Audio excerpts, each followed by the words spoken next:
আসসালামু আলাইকুম, hello everyone, welcome back to my daily blog. So আজকের ব্লগটা শুরু হয়েছে সকাল থেকে। সকালে ঘুম থেকে উঠে দেখি মা সকালের খাবার রেডি করছে। সো সকালের খাবারের মধ্যে একটা ভর্তা ছিল, সেটা হচ্ছে বেগুন ভর্তা। আমার মোস্ট ফেভারিট একটা ভর্তা বলা চলে এটা। আমার খুব ভালো লাগে।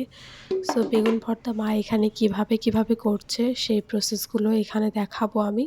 শীতের সকাল, গরম গরম ধোয়া ওঠা ভাত আর তার সাথে বেগুন ভর্তা।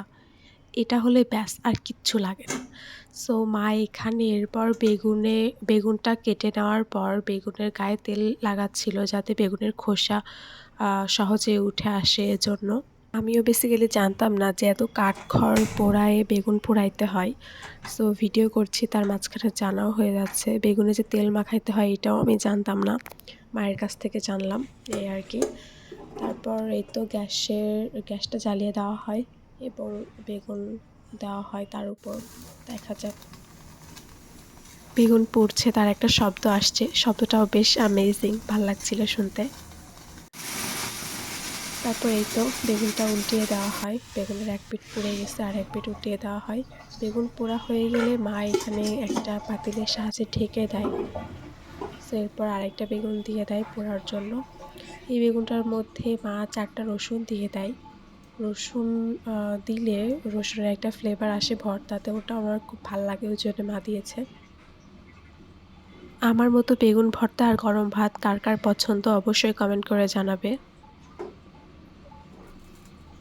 এরপর বেগুন আবার পুড়তে দেওয়া হয়। বেগুন পুড়ে একেবারে শেষ হয়ে যায়। তারপর বেগুন পোড়া বন্ধ করা হয়। এ পর্যায়ে কিছু পেঁয়াজ কেটে নেওয়া হয় বেগুন ভর্তার জন্য। তারপর বেগুনের খোসা মা ছাড়াতে থাকে।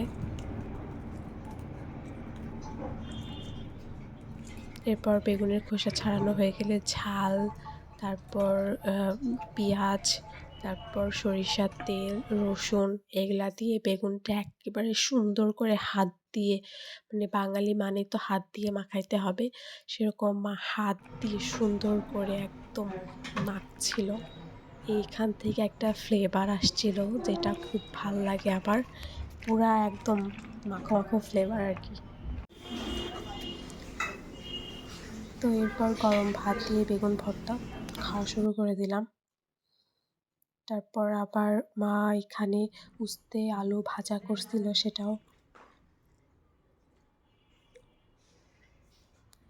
এরপর মা ক্যাপসিকাম দিয়ে মাছ রান্না করছে, সেটা একটু নিই এবং সেটা টেস্ট করি। এটাও অনেক বেশি মজা হয়েছে। মায়ের হাতে রান্না মানে মজাই মজা, মজাই মজা। সো আজকের ভিডিও এই পর্যন্তই। যদি ভালো লাগে তাহলে অবশ্যই লাইক, কমেন্ট এবং শেয়ার করো এবং আমার চ্যানেলটিকে সাবস্ক্রাইব করে আমার পাশেই থেকো। আল্লাহ হাফিজ।